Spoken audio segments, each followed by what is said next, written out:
Welcome to the Home Show, where we discuss all things Home Magazine on WLNI. Looking for design inspiration, delicious fare, home improvement tips, or hospitality ideas? All from local experts? You've come to the right place. The Home Show is presented by Piedmont Floor Show. Take your next step with them. Find them online at PiedmontFloorShow.com. Now, make yourself at home. Here are your hosts.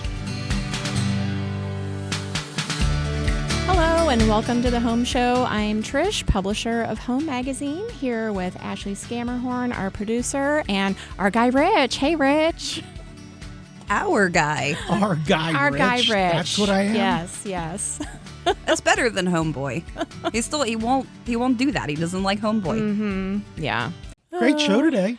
Yeah, we've got a great show lined up for y'all today. Ashby Perrow with Southern Landscape Group. Huh? For who? Y'all. Not happy about that. Mm-hmm. Not happy about that. Ashby Perrow, Southern Landscape Group, will be talking to us about everything we should be doing now for the fall and as we kind of get into winter season and cooler temperatures. And I have some work to do in my gardens. Mm-hmm. Yeah, for sure. And Sherry Conrad with Sherry Conrad Photography, and she was sourced in our family photo article that's in the fall issue. And excellent photographer. She photographed both of our boys for their senior portraits and made that experience for them enjoyable. And considering my lack of creativity when it comes to this stuff, I'm going to duck out of that interview and let's bring Kira in for that one. Okay.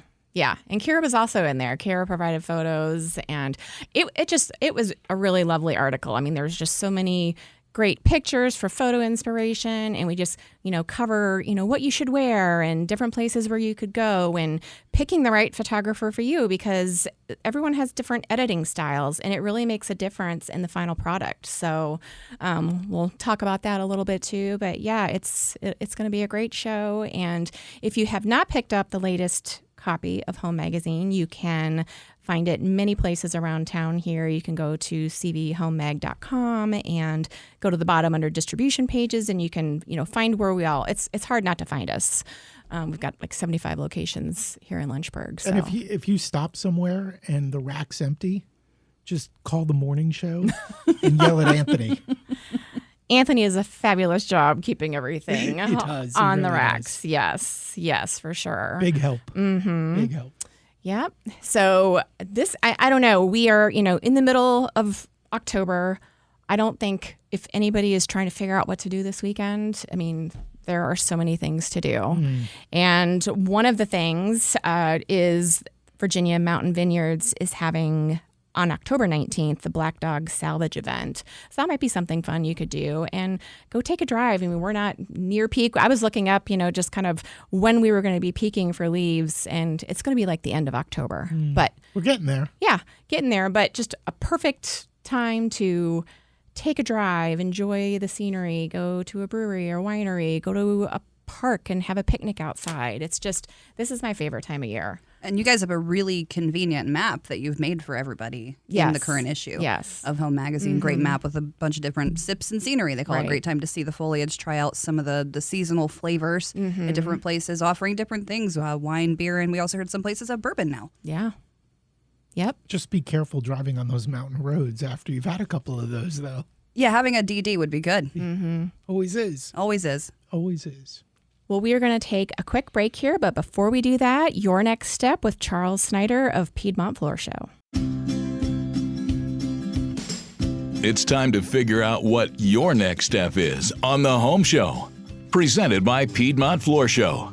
I'm here with Charles Snyder of Piedmont Floor Show, just kind of taking a deeper dive into our flooring article, covering tile now. Charles, what are some of the pros and cons of tile? Tile is very versatile, comes in a lot of colors, sizes, and shapes. It can be installed in almost any area, indoors, outdoors, walls, floors, ceilings, and it's a lifetime purchase typically. Life of the house, lifetime. The cons are it can be cold, a little bit cumbersome to maintain grout joints if you've got a lot of those, and it's costly on the scale of an installation and the time to install that. With one of the cons being cold, nobody likes their feet to be cold. What are some options you have there to take care of that? We love when someone gets involved with us early because we definitely try to encourage heated system under their floor coverings to include heating their tile floors. You can do that through hydroponic if you're doing a new construction or a renovation, which is just heated water flowing through, and then that heats the subfloor that then the tiles fasten to. If you don't have that luxury and you have access to your electrical panel, we can do zoned, thermostated, controlled, heated floor systems underneath your ceramic tile, which then brings that comfort level and removes, oh my gosh, it's so cold, I don't want to step on it with my bare feet. Does that add a lot of extra expense? No, the thermostat's like $300. The material we snap that in is just replaced with the material that doesn't snap. The cost difference is minimal. On average, small spaces it's going to feel expensive because you're going to add the thermostat, right, and the heating wire. But on a bigger space, it doesn't feel like it did a whole lot to it, because if you're tiling a big space for $7,000 and I tell you I'm going to add $700 to heat your floor, but if you're going to do a 40 square foot space and I tell you it's going to be $700 because of the thermostat and the wire, you know what I mean? It feels like, oh my gosh. Take your next step with Piedmont Floor Show. Find them online at PiedmontFloorShow.com. or on Facebook at Piedmont Floor Show. We'll be right back. In the meantime, check out our latest issue of Home Magazine. Visit HomemagazineVA.com.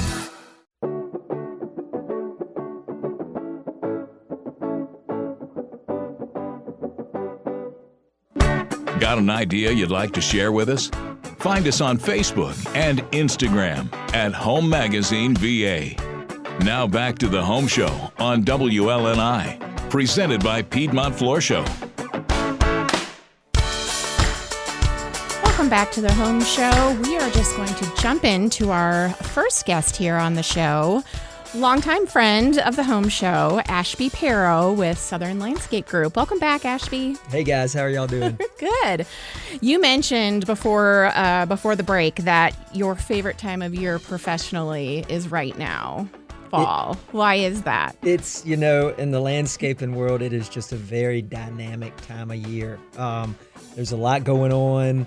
There's a lot of things people can be doing, and it's just it's a beautiful time of year. Mm-hmm. So it is a beautiful time of year, and I'm glad you're here because my gardens are really looking rough. And you always hear, oh, you should keep these out for a certain amount of time because the birds eat the seeds, and my peonies are really looking bad. I mean, can I cut those back now? Am I safe? Yes. Yeah? Okay. Specifically with peonies, you're fine to cut those back. Okay. With perennials in general, it's kind of a what you want to do thing. Some people leave them in place all winter for just a spent growth and beneficial insects and self-seeding. If you want things tidier and neater looking through wintertime, the sort of rule of thumb is that good killing frost that we'll get probably in the next 3 to 5 weeks do its business, and then go back and just cut all the spent stuff in your landscape back.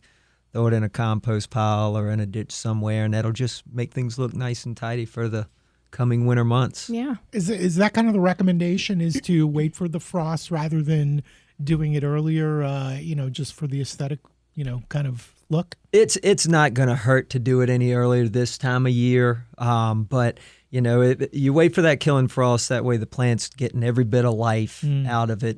It's non-dormant period. And then once it goes into dormancy, which is triggered by that frost, then you're cutting it off and giving it a nice clean slate when spring does give it the green light again. And I know we've talked about this before, but as far as other types of things that aren't annuals, now's a great time to plant things, isn't it? Bushes, shrubs, trees, because it kind of gives it the winter to kind of settle in and can maybe start growing in the spring. Is that? You're exactly right, Rich. The two bookend ideal planting seasons are spring and fall, and I personally think fall's the best, just because you are the temperatures are in your favor. Mother Nature's usually giving us a little more rain this time of year, and you can get those plants in place. They'll have a little time to acclimate before they go dormant, and then when spring says, hey, it's time to get going, they're already in their new home, and they wake up, just like you waking up from a good long nap on a nice mattress. So, Wow, getting very visual there. Very specific. Oh, what are some mistakes that you see people making this time of year? You know, I'm lucky not to catch too many people making too many mistakes. But, you know, I'd say the biggest thing is, you know, thinking that you can put something in the ground this time of year and all through winter and not keep up with your watering. You know, just because a plant's asleep or it's wintertime, you know, you do need to be cognizant of the amount of rainfall we're getting and making sure plants are getting the proper amount of water. You know, if we did an install for a customer in the past week or so, you know, granted with the temperatures we have, they don't have to water as often, but you do need to be cognizant of that and think about that, because even as a plant's dormant and it's slowing down, it does need moisture to sustain itself. So I would say the biggest thing is just making sure people are staying on top of watering. And what about fertilizing this time of year? And then the other question is, it seems like there are so many different types and each plant requires something different. Is, you know, if someone wants to just go out and fertilize everything, you know, is there like a good general fertilizer that's not really going to help or hurt things but could help? Or, you know, is it very plant specific? You know, you can obviously be plant specific with your fertilizers, but you know, there's a couple big chores I think about in the wintertime. One is any pruning, which we touched on. You know, whether it's pruning shrubs back to this for a good fall pruning, it's you know, making sure you're getting a slow release fertilizer. I say that's the easiest thing you can't mess up with, just the easy Osmocote or something comparable, slow release fertilizer, and then a good layer of mulch. You know, think about that as that blanket on the mattress we talked about. You know, winter's coming, it's going to be cold. We want to make sure we're insulating those root systems, making sure what moisture is in the landscape beds being kept in the landscape bed, and just stabilizing things. For folks who mulch in the spring, I mean, obviously if you mulch thick enough, it should last for the year, right? Yes, sir. Yes, sir. So if you're going to fertilize, do you need to kind of scrape the mulch away and then bring it back on, or can you just throw it on top? You can throw it on top. It's going to be more effective the closer it is to the root system. So a simple clearing a little space, getting that fertilizer around the root collar and root system of the plant is going to get it closest to where it's going to be most effective. Mulching in the springtime is great as well. You know, not only aesthetically, it's when we come outside and we're spending more time outdoors, so your landscape bed is going to look better. But, you know, the not only insulation from the cold weather in the wintertime, but you want insulation to keep ground cool in spring and summertime. And really the focus with mulch in the spring and summer is keeping water where it needs to be, i.e. in the beds. I have a perennial question for you. Okay, sure. So I always thought perennials came back year after year, but I've recently learned that some of them may only be good for a couple of years, where others may be longer. Do you know about that? You know, typically your definition of a perennial is a plant that comes back every single year. If, you know, they're petering out and dying after a couple years, that's probably just a care thing, or, you know, just a plant probably just died. One that's going to do every other year, I believe the term's a biennial. Okay. So you may have a biennial on your hands, but typically a perennial is going to come back every year. So maintenance, I touched on maybe propagating. You know, sometimes the collar, you know, the center of a plant can start to die out, and you need to divide it and spread it around your landscape. It's like free plants. Right. So you can do that now? This is the time of year to do it. You know, Good to know. What are some common ones that you think people might have that, you know, they might be hearing this and go, which one should I do? Like black-eyed Susans are one? Black-eyed Susans, coneflower, any perennial you have that it looks like it's in a big bunch, but it looks a little bare in the center, then that's a sign that it's sort of outgrowing that space. It needs to be divided up. And you can just, like I said, cut a section of it out, take it to another place where you think that plant will look good and prosper in your landscape. And like I said, it's like a freebie. Yeah. I've got some work to do with my coneflowers this weekend. Get going. I know. We are talking with Ashby Perrow of Southern Landscape Group, and kind of switching over to hardscaping now. Ashby, what trends are you seeing right now in outdoor living spaces? Well, you know, everybody's got their own taste, obviously. Lots of the inspiration shots I'm getting from clients when they're saying, I want something like this. And there's a lot more of angularity, clean lines to things, not so much of the serpentine sort of curving lines that we've seen in the past. Everything is very angular, which is cool. I think it's a kind of modern look, but you can also equate it to a traditional style as well. So that's just one of the things I've seen. And is that one of those things that's all cyclical? So if you have something that's kind of serpentine, don't worry, it'll come back. In fact, it's not saying serpentine stuff looks bad. That's just what I've seen recently. So. And I mean, obviously, this time of year when folks are out in their gardens or outdoors, wondering about hardscapes, it's a great time to start planning for projects that you want to do next year too. Yes, sir. Yes, sir. And our hardscape teams work year round. The days are shorter and weather makes it a little harder for them, but we're doing that type of work 12 months a year. With the days being shorter and temperatures trapping us inside, it's a great time of year to plan and do design work, getting ready so your ducks are in a row for a springtime project. It's also a great time of year, if you just spent the whole year taking care of your landscape and you're mowing your grass and you're tired of doing that, it's a great time to reach out to us to discuss maintenance and ongoing maintenance services, which we offer. So for new designs, I feel like we've touched on this before, but what's it like working with your designers? I mean, if you say someone provides an inspiration photo for you, how do you show your client what that could look like in their space, in their yard? Topography is different for every house and... Yeah, so we have a great designer that we work with in-house, and she has got the capability to do 3Ds specific to the property. What we typically do is I'll interview a client and try and understand what their needs are and how we can offer them a project that is just for them. It's 100% theirs, and they'll give me inspiration shots like I mentioned. I come back, I work with our design team, and we create a one-of-a-kind project specifically for their space, for their property. And it's really focused on what the client wants, how they're going to use the space, the feel they're going for in the space, and thinking about things like crowd size, how they entertain, what activities they want to do, stuff like that. I would think it's pretty important to have you guys come out at some point and you tell me when's best. Do they want to have all their ideas before you come out? Because you're going to come out, look at the, Trish mentioned the word topography. I don't even know what that means.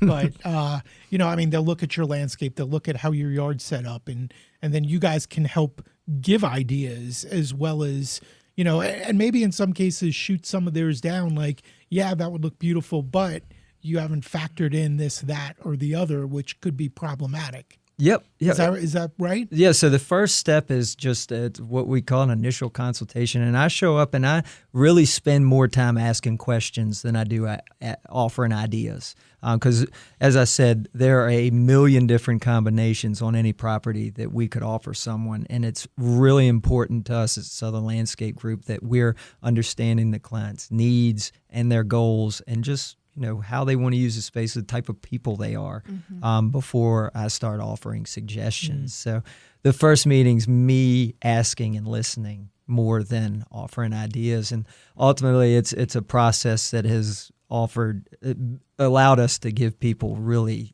truly unique projects.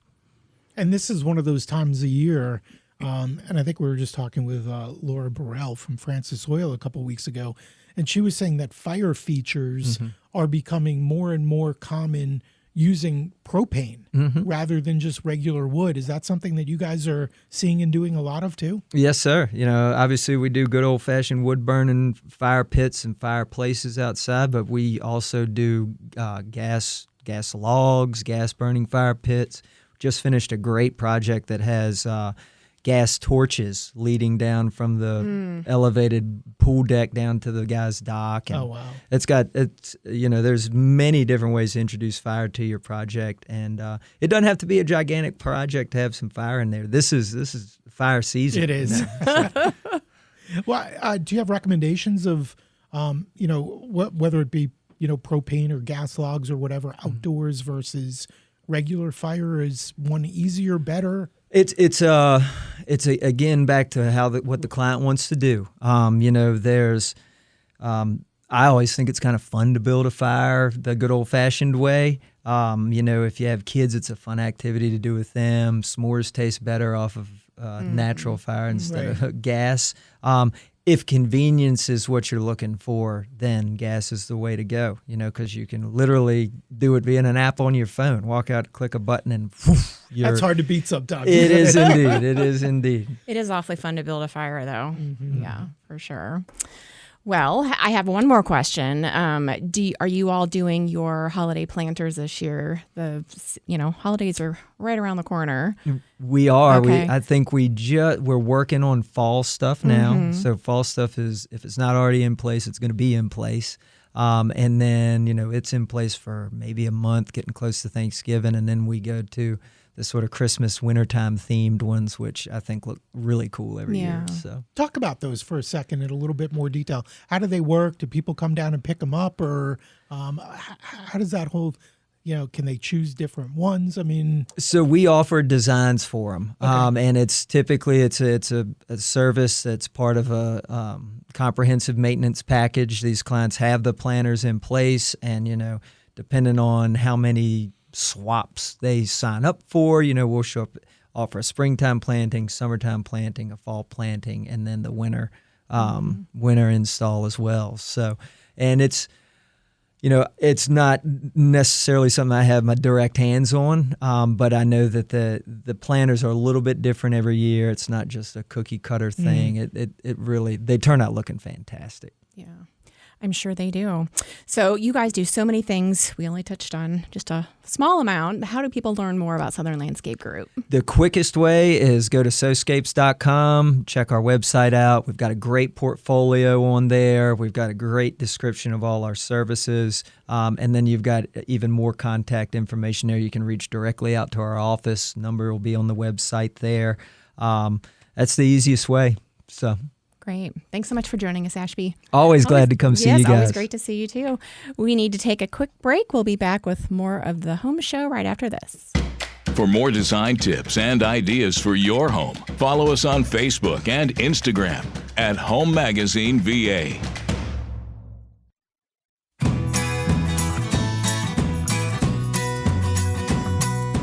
There's no place like home. Welcome back to the Home Show, presented by Piedmont Floor Show. Welcome back to the Home Show. I'm Trish here with Ashley and Kira Ryder, and would love to welcome now Sherry Conrad of Sherry Conrad Photography. And welcome, Sherry. Hi. Hi. And Sherry was a contributor to our family photo article on page 24 in the fall issue. And if you listened to the show several weeks ago when we, first launched the fall issue, Kira sat in and kind of, gave us her perspective as a photographer. And we are going to get Sherry's now. And if you missed that interview, I'm sure you're going to get a lot of wonderful information here as well, because I know that this is the season for family photos. Yeah, I actually just saw something the other day that said October for photographers is like April for accountants. And that is so true. Do you find that true, Sherry? So true. Oh my goodness. I'm hanging on by a thread, y'all. Like it's insane. Yeah. And you're not only and you're not only busy with family photos, but also senior photos right now. Yes. So I've probably shot like 25 seniors since the beginning of September. That has taken off big time in the last few years. So this week is full of families, but last week was seniors every night, Monday through Friday. I had seniors, and some nights double. So yeah, it's very busy for all of us. That's great. I'm glad to hear it's getting busier too, because, when I graduated from high school, everybody got professional photos taken for graduation. And out here, it seems like a lot of people still do it through the school. They just do kind of like the classic text one, but it's just like, it doesn't allow you to show your personality, which I love about having professional photos done. You just see people, in their sports gear or in their favorite outfits. And it's so much more personal. So, I agree. Yeah. So in this article, we talk about, when you're looking for a photographer, to find someone whose editing style you love. Talk a little bit about what that means. Yeah. I mean, we all kind of base our editing style off of pretty much like our own personalities. I feel like I love warm, colorful images, and most people would probably describe me as that, as just a warm, bubbly person. The light and airy look is very popular too, and I love both. And it all just depends on what type of look you want as far as how you're going to present them in your home, for the most part. Because if it's not going to go with if you don't have a light and airy home, then you might not want to do a light and airy edit. And that's kind of like the two different types of edits that are pretty clear and cut, more of a bold edit, more of a light and airy. A lot of people are doing more of filmy look now with a lot of grain. That's super popular. So yes, I think that you have to base that off of, how you want your images to look in your home, based off of your outfits too. If you want spring outfits and you want colorful pastels, you might want to pick a photographer that does a light and airy edit.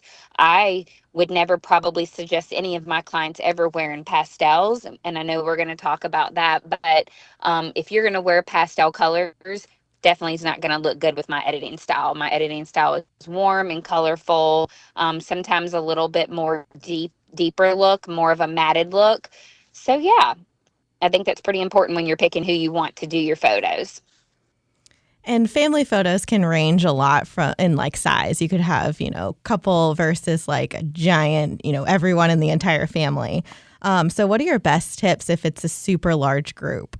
If you're doing extended family sessions, I think that the biggest thing is to, make sure that everybody is relaxed and having fun with it, capturing a lot of candid images, because it's certainly not easy to get 25 cousins and aunts and uncles to look at the camera and smile, and you've got babies mixed in with that too. I think capturing them kind of in their moment of them just being, together.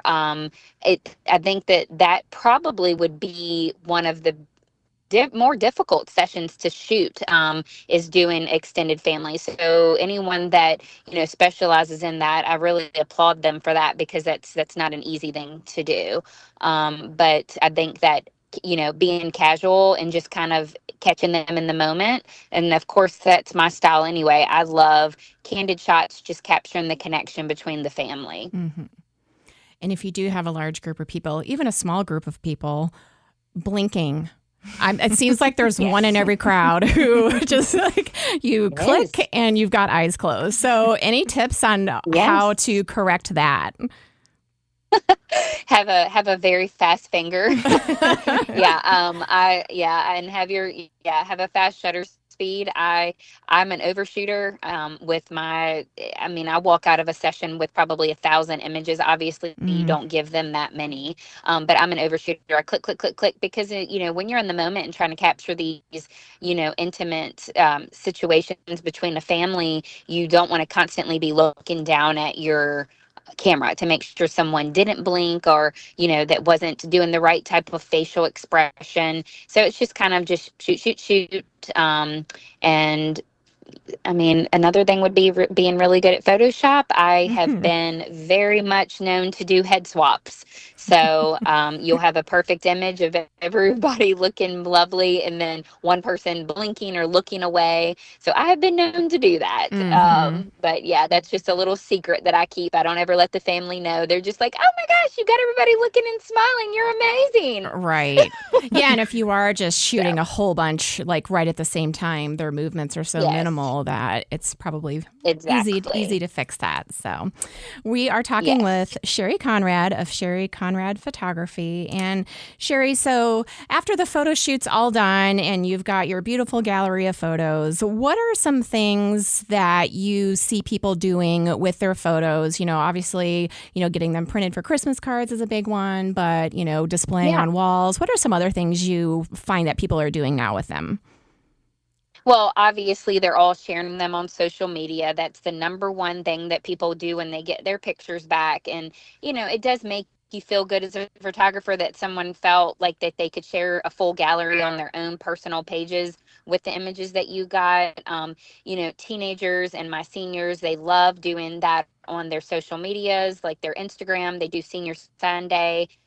So that's really, important for them to get the digital so that they can do that. And of course, you get to share those on social media with people in your family that don't live here and that aren't going to come into your home. So it's the grandma that might live a couple states away that's going to see, oh, you shared my grandbabies and look how beautiful they are.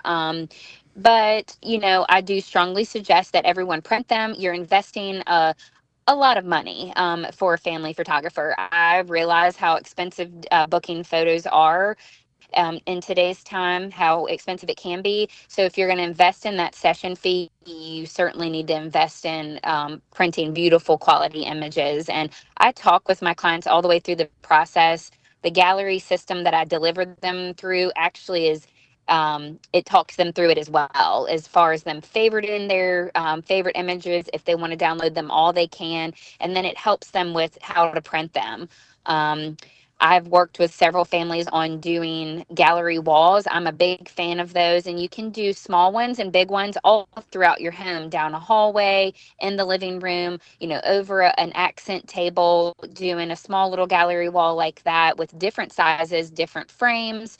Kind of making it all cohesive though. So I am a strong advocate for printing them, getting them off of social media and off of the computer. But a lot of people love sharing them on social media, and you can't blame them for wanting to do that. So right, and I'd also suggest saving them to the cloud somewhere. So and I'm curious about this too, with the platform that you use. Like, is that link always available if somebody, say 3 years down the road, wants to go back and grab their photos? Is that an option, or is it up there for a shorter period of time where you definitely want to download your gallery and get it saved somewhere? I always suggest for you to download them and get them saved on a hard drive because you just never know. I have switched using different programs throughout the years. So if I no longer, and we as photographers pay for the service. So if I no longer love the way someone is doing it, and I've been with the same one for quite some time now, but if you may switch. And so that may not be available. So I do suggest that they, get them off of there. And I have had them come back 10 years later and say, hey, I don't have access to my photos. So it does happen. And that is the number one thing I tell them before I leave. Make sure you download them to a hard drive, to a computer somewhere. And like you said, saving them to a cloud. So yes, it's very important. And you mentioned the investment that photography is. So I'm curious, what would you say are the key benefits of hiring a professional for family photos versus just having, someone do it themselves, or like on a phone, or just having a friend snap a few pics?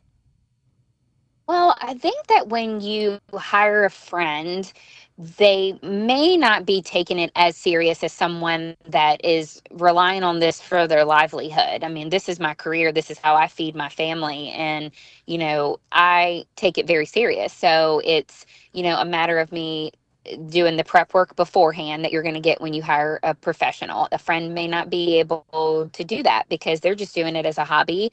Obviously, doing on your phone is not going to do that. Helping you prep for your outfits, helping you prep for the setting, the time of year, all of the things that a professional knows when the best time to take the photo is during the session. Someone that's been doing this for many years knows how to interact with children, how to make them smile. If they're having a hard time during the session, how to pivot and make the session not seem so stressed. How to talk a parent down, a dad or a mom that's getting frustrated. Those are the things that a professional has learned over the years to be able to make the session seem fun, and that you didn't have to worry so much, and that when you do get your gallery, there's going to be images in there that you love. And the post-processing, just a professional knowing how to edit the pictures appropriately. And it's easy to do it now on your phone because our phones take such good pictures, and we have all the apps on our phone that can edit them. But I think most of us can tell when they're professional versus a phone, for sure. Yeah, I think there's definitely a skill, and a talent with that. It's not just you can just wing it. And the whole process overall definitely becomes more stress-free when you have someone who knows what they're doing. Absolutely. Yeah. So, and I hire my own photographer to do our pictures. I hire someone in town that's been doing our photos for many years. So, I don't set my husband will tell me, set the camera up, do it yourself. No, honey, you can't do that. He's trying to save money, huh? Yes, he is. Well, maybe you guys have a nice little trade agreement. We're like, you shoot my family, I'll shoot your family. And it just all comes out in the wash. So good. Yeah. Yes. So just, the beautiful area that we live in, what are some of your favorite areas to photograph families? I know we talked in the article about, having, at-home photos, but, just with our mountain backdrops and, just beautiful scenery, where are some of your favorite places to go? Well, I'm really fortunate that I have access to a field that's exclusive just for me and to my clients. We have family property up in the mountains in near Sedalia, so that's what people usually can reference that to, near Big Island area. So I'm very fortunate that I have that's exclusive to my clients, and it's literally the Blue Ridge Mountains you feel like you can touch them. We're like literally at the base of it. And I do most of my family sessions there. I use Sweetbriar a lot, which is super popular. Lots of photographers use it, especially this time of year. It's got anything that you can think of there. It's got wooded areas right now. In the next week or so, the fall foliage there is going to be unbelievable. Fences, barns, fields. The sunset for the field session there is really pretty. The lighting is excellent, and all of us photographers in the area that use it kind of know that. It's a hot spot for sure. We've got lots of places downtown. I do a lot of my seniors down there, a lot of my boy seniors down there. You could wander around there, for several hours and not shoot in the same place twice. So I know a lot of people do use I think it's Abbott Lake right up there at the Peaks of Otter. That's a pretty popular spot. I don't typically use it, but it is very pretty up there this time of year. So we're very fortunate. We've got fields and mountains galore. And I think a lot of us photographers kind of get in with someone and kind of like, oh, this is our spot and we're known for this spot. And that's wonderful, when you can kind of say, this is my signature look. Right. Well, you can check out Sherry's work. We have several examples just of her photography in the article. And Sherry, how can people learn more about you? Oh, and by the way, the article was so beautiful. I loved the spread. Like, I could not have imagined that it would have been any more perfect. I just loved the layout of it. It was so good. And like, I had people texting me before I could even see it. And I was that's like, awesome. Oh, it did. It made me feel really good. Yeah. So it was absolutely beautiful. Y'all did a great job with that. And I have a website. It's Sherry Conrad Photography, or sherryconrad.com. And then my Instagram is Sherry Conrad Photography. Facebook is Sherry Conrad Photography. Instagram seems to kind of be my vibe here recently of mainly focusing on that. I will post on Facebook as well. But those are easy ways. People DM me on all of those platforms, and I usually reply before the end of the day. So anyone that wants to reach out, I book out about 4 to 5 months ahead of time. So my fall was booked out, at the beginning of the summer. So it stays pretty busy. January and February will be a little bit slower, but I do have a studio, so I do a lot of newborns and families in the studio in the slower months. Yeah. Well, you are a wonderful photographer, so that's awesome. And thank you so much for helping us with this article. And thank you again for joining us on the show. We need to take you all. Yes, thank you. We need to take a quick break. We'll be back with more of the Home Show in just a few seconds. We're talking about everything and the kitchen sink. Stay tuned to the Home Show, presented by Piedmont Floor Show.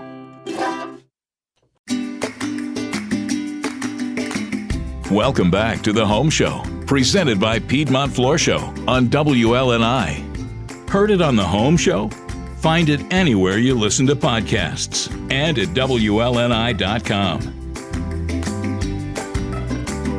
Welcome back. If you have missed any part of this show, you can always listen again on Saturday morning at 9 or Sundays at noon, or you can find us anywhere where you listen to podcasts. It's been a great show today. We once again want to thank Ashby Perrow with Southern Landscape Group. He's always a wealth of knowledge. Yes. And, you were talking earlier about getting out in the garden and doing some pruning, but the fertilizing thing too. And, and I think he mentioned a couple, but you can just grab something and a little extra to help the bushes and, plants and flowers get through the winter a little bit better. Certainly help. Yeah, I'm putting you on that. It's already done. Oh, good. I already took care of it. Oh, awesome. Yeah, he's had quite the story with fertilizers and mixing sand and ratios and all this good stuff. Please don't. Rich is very passionate about his lawn, so that's... Well, when you order the wrong thing, I can give that tip here, right, real quickly. Yeah. I ordered phosphate, which was, it's something that's supposed to help the grass survive the winter better so that, the spring comes and it comes back. And I didn't realize there were different types, but you want the granular. I got fine, which is like a powder, which won't go in my spreader. So I had to mix it with sand, and I had like a whole wheelbarrow full of this stuff. And the sand is damp, and then it was like a 5-day process. Yeah. Should have just called Southern Landscape Group. I should have just called Southern Landscape Group. He's like, I'm never going to do this again. Their maintenance crew. I mean, boy, that sounds easy. Yes, for sure. And we also want to thank Sherry Conrad with Sherry Conrad Photography for all of her advice and expertise with photos. And we cannot forget to thank our title sponsor, Piedmont Floor Show. The home show is presented by Piedmont Floor Show. Take your next step with them online at PiedmontFloorShow.com, on Facebook at Piedmont Floor Show, or drop by their showroom on Timberlake Road and tune in for your next step each week on the home show. You want to talk about a great Christmas gift for me? Some maintenance for the yard. Okay. I would like some fall planters and holiday planters. I'm always bad with that, but they look so pretty. That's it for us. We will see you next week with more of the Home Show.